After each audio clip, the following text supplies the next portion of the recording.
verərsən. Belə sizə qısaca bir məsləhət verim ki, yəni ümumiyyətlə bir iş görmək istəyəndə bu yaxşı və yaxud pis, beyninizdə belə bir düşüncə olsun ki, əgər bir işi siz eləməmək üçün bəhanə axtarırsınızsa, o işi eləyin. Yox, işi eləmək üçün bəhanə axtarırsınızsa, o işi eləməyin. Yəni, bu prinsip həyatınızda istifadə eləyin. Yəni, demək olar 99% hallarda çox doğru bir prinsipdir. Və işə pul qazanmaq məqsədilə başlanır. Və belə bir şey də var ki, bir çox insanın elədiyi yanılğı, beynində olan səhv düşüncə.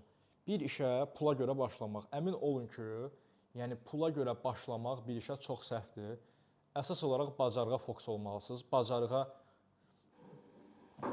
Bacarığa fokuslanmalısınız, işdən ləzzət almalısınız. Pul bu işin paralelində gəlir.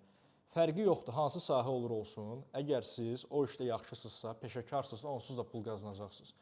Yəni mən məsələn bir çox belə deyim, startap hekayələrinə baxmışam podkastlara.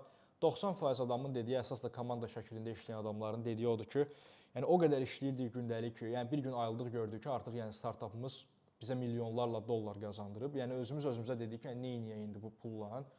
Dedik ki, yəni işə davam eləyək. Deyək ki, yəni bu işin paralelində gələn bir şeydir. Yəni siz beyninizi birbaşa pula fokus eləsəniz ki, hə bu mütləq pul qazanım, əmin olun ki, yəni çox da uğurlu olmaya bilərsiniz. Bu insanın özünün mindset-indən, düşüncə tərzindən asılıdır. Maksimum 3 ay, 4 ay, 5 ay artıq pul qazanmadığınızı gördükdən sonra o baxımdan yəni sizdə 100% yəni maraq yaranmalıdır o sahəyə.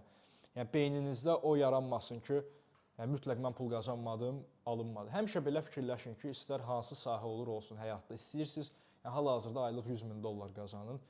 Yəni burnout nisbətən yenə də gələcək. Belə fikirləşin ki, yəni mən bu gün yeni nəsə öyrənirəm, yeni problemlər həll eləyirəm. Bu qədər sadə. Yəni fikirləşin ki, siz 1000 dənə problem həll eləsəniz, 999-u onun sizin həyatınızı dəyişməyəcək. Amma bir dənə axırıncı problem sizin həyatınızı dəyişəcək. Yəni həyatda problem həll eləməyə fokuslanın, pula yox. Problem həll eləməyə, öyrənməyə fokuslanın ki, daha çox öyrənin. Düzdür, öyrəndiyiniz də lazımdır ki, yəni biləsiniz ki, öyrəndiyiniz sizə nə qatacaq, nə kimi planlı olacaq. O da önəmlidir. Amma işin 99% halında pula fokus olsanız uğurlu olmayacaq.